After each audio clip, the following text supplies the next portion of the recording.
Moi, c'est Olivia Torchin, je suis donc infirmière à la Ligue pulmonaire genevoise.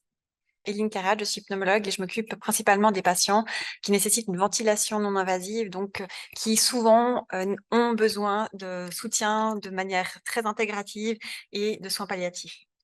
Alors, on va vous présenter un tout petit peu ce qu'on a fait sur les dernières années, l'approche qu'on a avec nos patients qui ont une maladie respiratoire chronique, ce qui a été essayé, ce qui va se faire et une approche idéale qu'on partage déjà avec nos collaborateurs en neurologie. Alors, on ne peut pas expliquer comment on prend en charge un patient de manière intégrative si on ne revient pas juste sur la définition de ce qui est une maladie respiratoire. Évidemment, il y a beaucoup d'atteintes au niveau du système respiratoire. Ça peut évidemment se localiser à des niveaux différents, que ce soit au niveau des bronches, on connaît l'asthme, au niveau des alvéoles du parenchyme, et peut-être un peu plus les pneumopathies interstitielles, la fibrose pulmonaire, les muscles, avec les maladies neuromusculaires, par exemple la sclérose latérale amyotrophique, et l'atteinte au niveau des vaisseaux avec l'hypertension pulmonaire. L'évolution des maladies respiratoires est extrêmement variable, dépend de la pathologie de base, et certaines en fait peuvent être mortelles, donc c'est quand même des maladies qui sont sévères, qui peuvent être sévères. Et le symptôme qui est principalement décrit par les patients, c'est l'essoufflement, avec le terme médical qu'on appelle la dyspnée. Ça reviendra un tout petit peu dans notre présentation. La dyspnée, c'est quelque chose d'extrêmement subjectif. C'est une sensation qui n'est pas forcément en lien avec la gravité de la maladie et qui est vraiment quelque chose de central et sur lequel on essaye en tout cas d'améliorer si possible. L'histoire d'une maladie respiratoire, c'est aussi une évolution dans le temps, avec parfois le besoin d'un soutien quand on a une insuffisance respiratoire, c'est-à-dire de l'oxygène. Alors, vous avez ici une photo d'une dame avec des canules d'oxygène, qui a de l'oxygène à la maison. Donc ça permet d'améliorer l'oxygénation.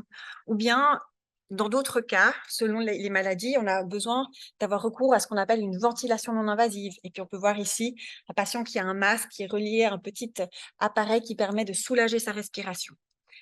Dans les stades avancés d'une maladie respiratoire, en fait, l'essoufflement est non seulement principal, important, mais souvent associé à de l'anxiété, de l'angoisse. Et c'est pour ça qu'une approche finalement holistique est extrêmement importante. Il y a quelques semaines, il y a eu le congrès européen de pneumologie. Et dans une des sessions, une patiente qui a une fibrose pulmonaire, en fait, a fait un témoignage par rapport à sa maladie, l'évolution et ce qu'elle avait besoin, ce qu'elle ressentait qu'elle avait eu besoin et peut-être ce qui manquait aussi. Et là, on a sorti un peu les phrases clés, forts de son témoignage qui était extrêmement intéressant et émouvant, que l'on a traduit évidemment en français, et que je vais vous lire. Le diagnostic est souvent un processus difficile et frustrant. C'est une maladie effrayante, horrible, avec une fin désagréable. Il y a besoin d'un accompagnement d'un ou d'une infirmière spécialisée, en plus de la partie médicale qui est le plus souvent focalisée sur les traitements. Évidemment, quand on amène un patient à avoir de l'oxygène, en fait, on se rend compte que ce n'est pas quelque chose de très anodin, alors que pour nous, on a des critères médicaux extrêmement fixes. Ben là, on voit que la patiente, en l'occurrence, disait on lutte souvent avec la mise en place de l'oxygène. Et elle termine en disant il faudrait avoir un accès aux soins palliatifs plus précocement pour accompagner dans ce périple. Et basé là-dessus, en fait, ça tombe à peu près, ça tombe bien au niveau du timing. La Société européenne de pneumologie a publié récemment des guidelines, donc des recommandations pour les patients qui ont une maladie respiratoire de type bronchite chronique et les patients qui ont des pneumopathies interstitielles. Dans leurs recommandations, on a cet algorithme qui est un peu compliqué. On va juste le simplifier vraiment avec les points importants, où en fait, on essaye d'amener vraiment ce qui est important pour le patient, c'est le soulagement des symptômes. Et c'est ce qu'on peut voir ici au centre de cet algorithme. C'est-à-dire que c'est vraiment un objectif principal. La porte d'entrée de cet algorithme, c'est en fait que l'identification de patients qui pourraient avoir besoin de ces soutiens, de ces soins de soutien, que ce soit une progression d'une maladie, la mise en place d'une ventilation, une hospitalisation et le diagnostic. En fait, on voit qu'assez rapidement, dans les pneumopathies interstitielles, c'est au diagnostic qu'il faut commencer à discuter de tout ça. Et ici, on a les différents acteurs finalement de cette prise en charge intégrative. On a les professionnels de la santé, avec le côté plus médical, l'interdisciplinarité, la multidisciplinarité, les traitements qu'on peut proposer.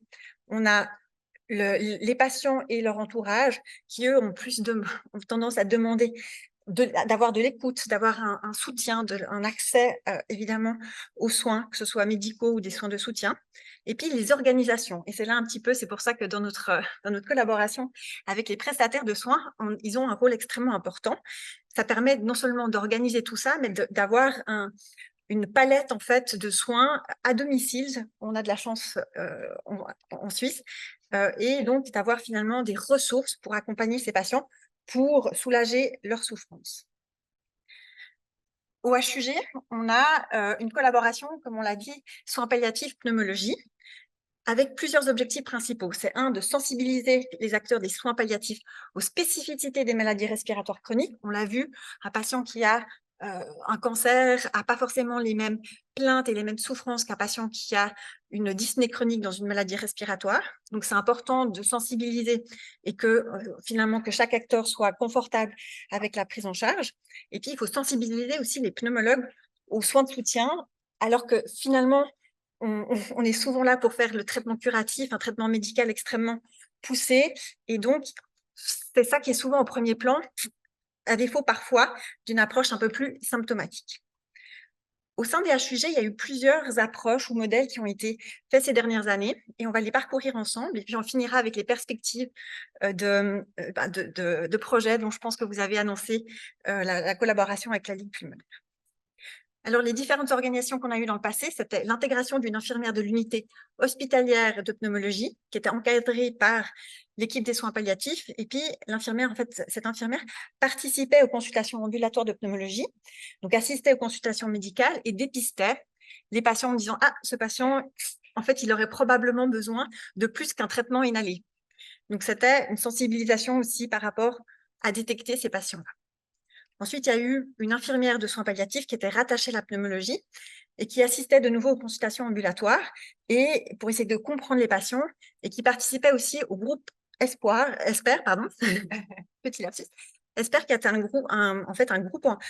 moment de parole créé par la Ligue pulmonaire genevoise et c'est les patients, donc c'est pour les patients respiratoires, ils se réunissent une fois par mois dans les locaux de la Ligue pulmonaire, c'est animé par un médecin pneumologue associé au HUG et un psychiatre et une infirmière de la Ligue, et ça permet en fait d'avoir un moment d'échange entre patients.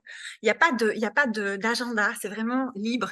On peut être passif, on peut être actif, on peut venir une fois, on peut revenir, et c'est donc un groupe de soutien. Et donc, notre infirmière participait également à ce groupe ESPER. Et puis, plus récemment, on a, via le programme de réhabilitation respiratoire ambulatoire ici au sein des HUG, on a essayé d'identifier, de sensibiliser les patients à ce qui étaient les soins palliatifs. Et il y avait un atelier sur le thème des soins palliatifs, il y a un atelier, pardon, qui donc est proposé sur le thème des soins palliatifs, dont on a juste ici mis quelques retours très positifs qu'on a actuellement.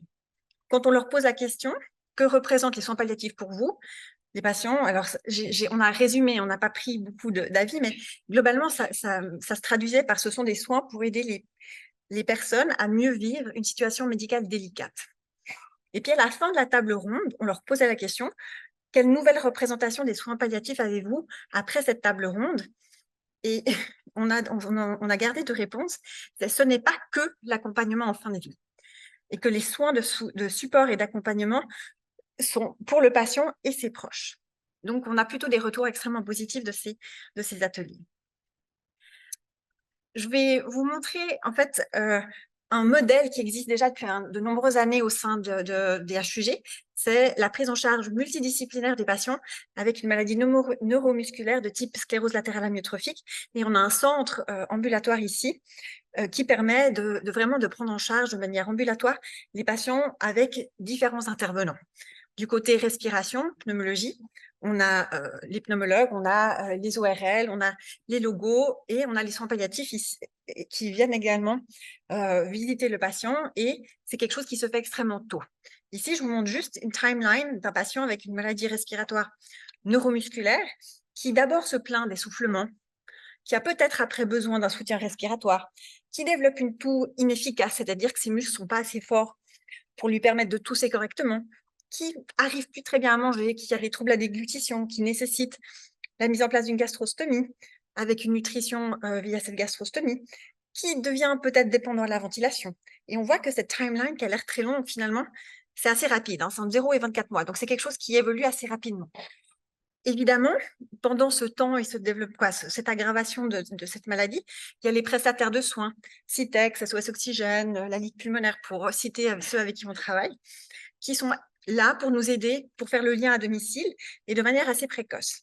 Et puis, non seulement on a ces soins, on va dire, de soutien, mais on a aussi la présence des soins palliatifs dès le diagnostic qui accompagnent le patient à chaque fois que le patient vient pour discuter de directives anticipées, de qu'est-ce qui manque dans la prise en charge et vraiment qui accompagne le patient tout au long de sa maladie.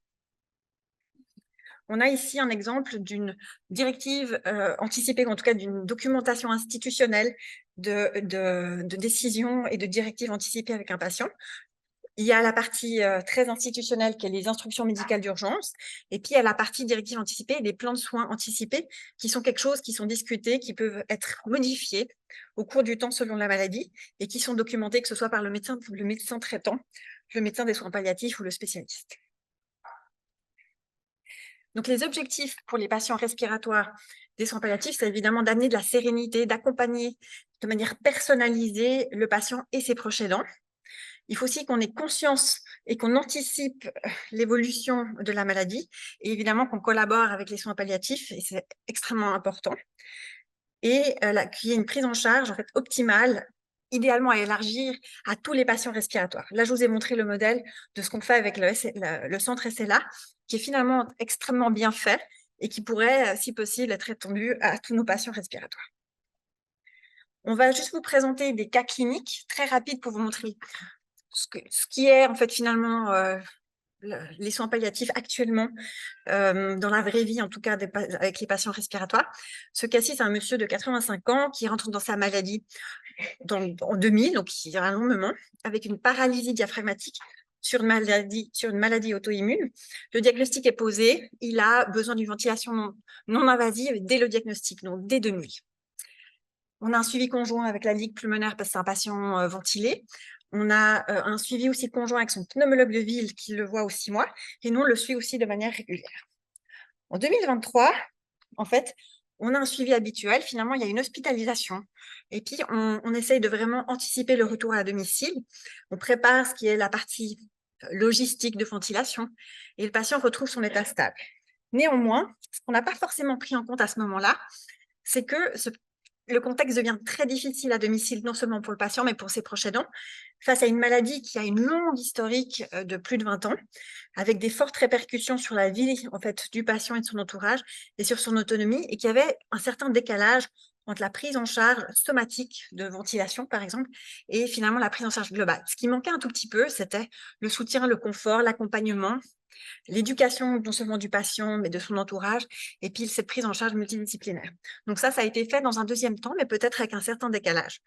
Ce patient, on le présente parce que c'est le patient qui, en fait, participait au groupe ESPER depuis très longtemps. Et donc, c'est quelque chose qui était déjà discuté, mais qu'on aurait peut-être faire un tout petit peu plus. Le patient numéro 2, ou cas numéro 2, c'est un monsieur de 75 ans qui, lui, a une maladie pulmonaire très sévère, c'est une bronchite chronique obstructive, et qui se fait hospitaliser de manière répétée pour des exacerbations de sa bronchite chronique, où il a besoin d'une ventilation non invasive, il fait un pneumothorax. Après la 3e hospitalisation, en fait, les soins palliatifs sont intégrés dans la prise en charge.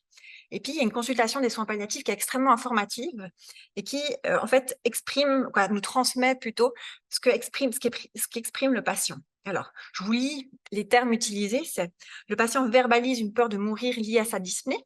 Il est très triste de son hospitalisation prolongée, de sa perte de force et d'énergie et de ce qu'il renvoie comme image à ses proches. Il verbalise de l'angoisse forte dans les moments de dyspnée. Il a du mal à s'endormir. Il y a une anxiété marquée par la surveillance constante du saturomètre. Et ça, c'est peut-être une caractéristique des patients respiratoires chroniques. Une fois qu'on a un saturomètre à la maison, on prend sa saturation et c'est quelque chose qui peut être source aussi d'anxiété. Donc, il ne faut pas le négliger. Et puis, le patient, il exprime que son épouse s'occupe de ses traitements et qu'elle est très réticente à lui donner de la morphine par peur qu'il devienne dépendant. Lors d'une nouvelle hospitalisation, quelques mois plus tard, il y a une nouvelle consultation des soins, de l'équipe des soins palliatifs pour, cette fois-ci, rédiger ces directives anticipées en présence de son fils, d'un de ses fils. Et le patient, à ce moment-là, il verbalise son souhait de ne pas être dans un état végétatif, de ne pas vouloir de ventilation mécanique invasive, et qu'il est important pour lui de ne pas être un poids pour ses proches. Après cette discussion entre l'équipe des soins palliatifs, le patient et l'équipe de prise en charge, il est décidé qu'en fait, les prochaines exacerbations, finalement, seront gérées de façon symptomatique. S'il a besoin de plus de ventilation, donc de son masque et de son ventilateur, on augmentera le temps de ventilation.